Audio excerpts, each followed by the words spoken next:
کوردستانی ئایندەدا ئەشکەنی باشترین خزمەتی وڵاتی خۆ بکەین.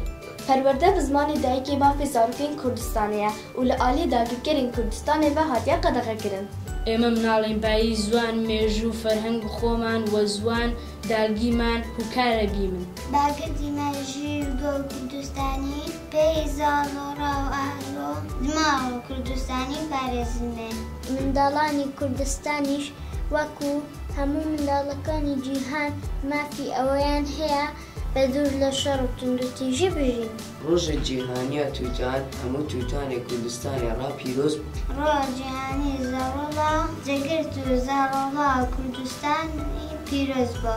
ڕۆژ جەهانی مناڵەی لەگەشت مناڵەی کوردستان پیرۆز بوودی. ڕۆژی جیهانی منداڵان لە هەموو منداڵانی کوردستان پیرۆز بێت. ڕۆژە جیهانیە زارۆکان لە هەموو زارۆکەی کوردستانی پیرۆز بە.